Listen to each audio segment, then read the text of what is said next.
सबसे पहले बात बिहार की। बिहार चुनाव को देखते हुए हलचल तेज है। पहले चरण के लिए नामांकन आज से शुरू हो रहा है।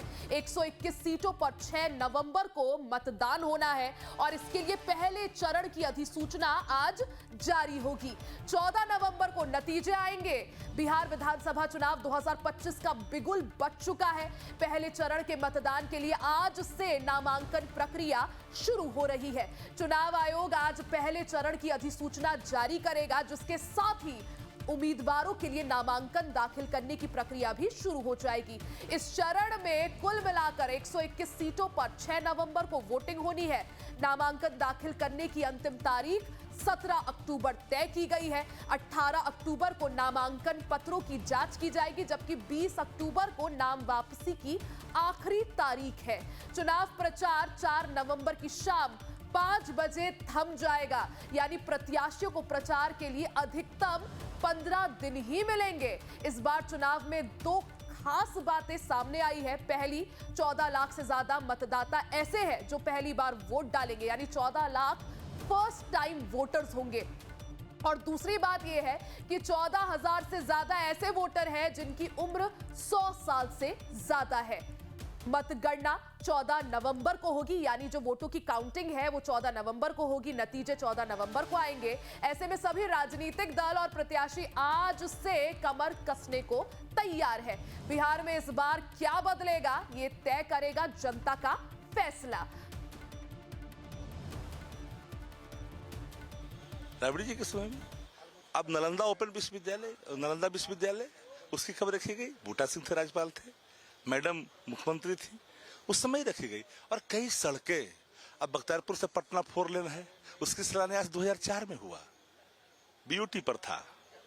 ऐसे नहीं, गया पटना, उसकी भी उसी समय रूप रखी गई थी। चीजें धीरे धीरे बना और वो लगातार समय के साथ चीजें बदलती है और बनती है। आप सपोज दैट अब्दुल बारी सिद्दीकी साहब पथ निर्माण मंत्री थे, अब नूरसराय से हिलसा सड़क, जानकारी प्राप्त करनी चाहिए लोगों को। वो एमडीआर का पथ है, इनके समय में हुआ। अब दरियामा से बिहार शरीफ जाइएगा, वो इनके समय में हुआ। तो और जिस तरह से बिहार में चुनाव की हलचल तेज है, आज से नामांकन प्रक्रिया भी प्रत्याशियों की शुरू हो जाएगी पहले चरण के लिए। जानकारी और अपडेट के लिए अमित सिंह हमारे संवाददाता जुड़ गए हैं। अमित, देखिए अब चुनाव की हलचल अपने चरम पर है और आज से जिस तरह से अधिसूचना जारी करेगा चुनाव आयोग, पहले चरण के लिए नामांकन की प्रक्रिया भी आज से शुरू होगी।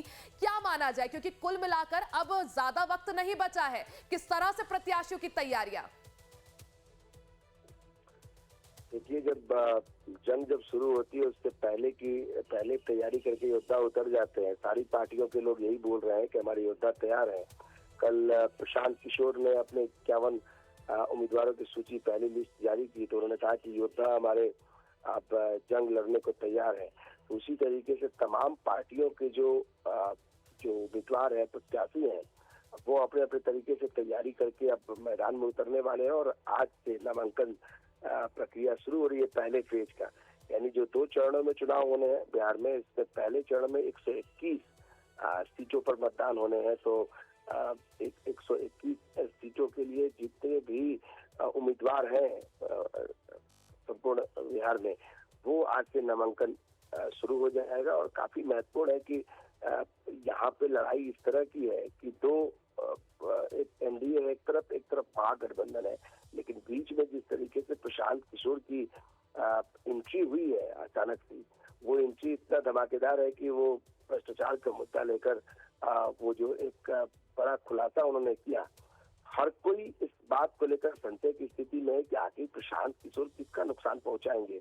तो जाहिर है कि आज से नॉमिनेशन प्रत्याशी करेंगे, लेकिन सबकी नजर होगी कि प्रशांत किशोर की जो टीम है वो कितना नुकसान किसे पहुंचा सकती है, किसे डैमेज करेगी। अगर डैमेज करती है तो अगर आप 500 से 1000 वोट पे भी बहुत फर्क पड़ता है विधानसभा के चुनाव में। तो अगर जहां भी अगर 1000-2000 वोट भी अगर इनके उम्मीदवार को आए, तो फिर इसका सीधा नुकसान चाहे वो एनडीए के खेमे में हो सकता है या फिर महागठबंधन के खेमे में हो सकता है। तो जाहिर है कि अब जब तैयारी शुरू हो चुकी है। तो आज से नॉमिनेशन है, और नॉमिनेशन पटना में भी नॉमिनेशन होगा, क्योंकि पटना में जो चुनाव बिल्कुल, होना क्योंकि है अमित वो ऐसा कल हमने पड़ा पिछले चुनाव में भी देखा था कि काफी कम मार्जिन से जीत और हार तय हो गई थी। अब ऐसे में बहुत जरूरी है। और देखिए, जहां एक तरफ प्रशांत किशोर अपने पहली लिस्ट जो है उम्मीदवारों की वो जारी कर चुके हैं, दूसरी तरफ एनडीए और महागठबंधन अभी भी स्ट्रगल करते हुए नजर आ रहे हैं। अमित बने रहिएगा, आगे भी आपसे अपडेट लेते रहेंगे। और देखिए, ठंड जो है बिहार में दस्तक दे चुकी है, लेकिन बिहार का सियासी पारा लगातार चढ़ता जा रहा है। आज से बिहार में उम्मीदवारों के नॉमिनेशन की शुरुआत हो रही है, लेकिन उससे पहले सीट शेयरिंग का मुद्दा हो या फिर वोट बटोरने के लिए वादों का सिलसिला, बिहार का चुनावी तापमान चरम पर है। गुरुवार को सबसे बड़ा ऐलान आरजेडी की तरफ से किया गया। सीएम पद के दावेदार माने जा रहे तेजस्वी यादव ने दिवाली से पहले गुरुवार को नौकरी धमाका कर विरोधियों को हैरान कर दिया। तेजस्वी ने वादा किया है कि अगर उनकी सरकार बनी तो बिहार के हर परिवार के एक सदस्य को सरकारी नौकरी दी जाएगी। दूसरी बड़ी खबर एनडीए में सीट शेयरिंग पर चल रही अंतिम दौर की बातचीत से जुड़ी है। बड़ी सस्पेंस जो है वो अभी जारी है।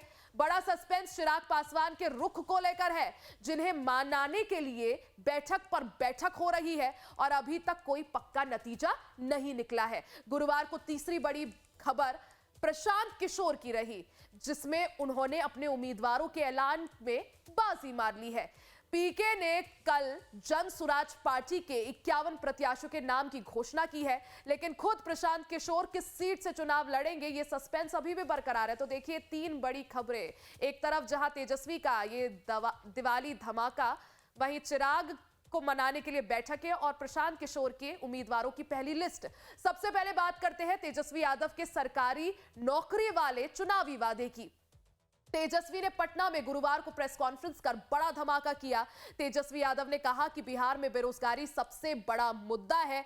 ऐसे में अगर महागठबंधन की सरकार बनी तो बिहार में हर परिवार के एक सदस्य को सरकारी नौकरी दी जाएगी। उन्होंने दावा किया कि सरकार बनने के 20 दिन के भीतर नया अधिनियम बनाया जाएगा और 20 महीने के अंदर अंदर हर परिवार के एक सदस्य को सरकारी नौकरी दी जाएगी।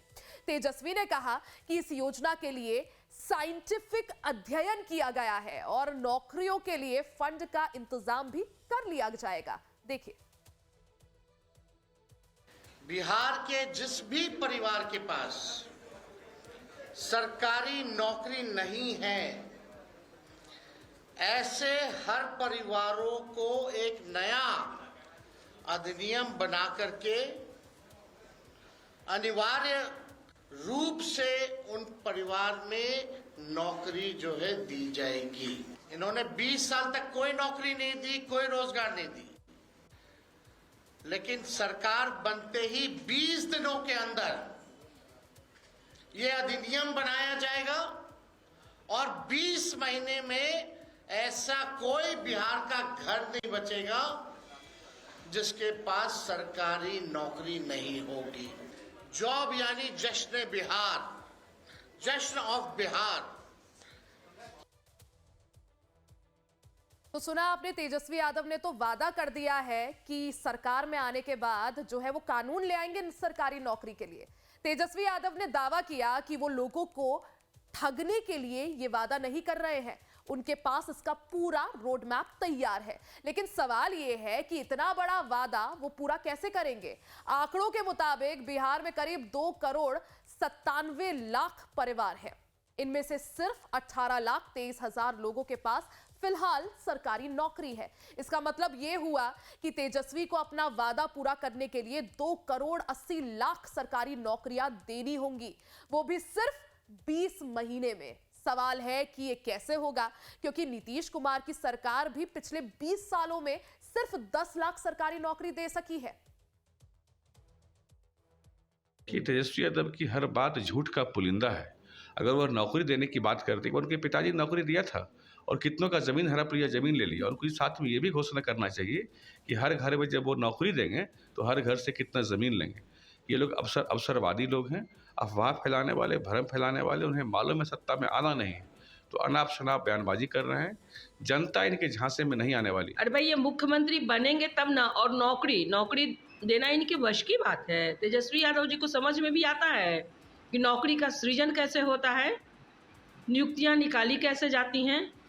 इनको कोई आइडिया भी है। अरे भाई, ये माइलेज लेने की कोशिश कर रहे हैं, चुनाव का मौसम है, ये अपने कुछ आलतू फालतू एजेंडे को लेकर के जनता को भरमाने का काम कर रहे हैं।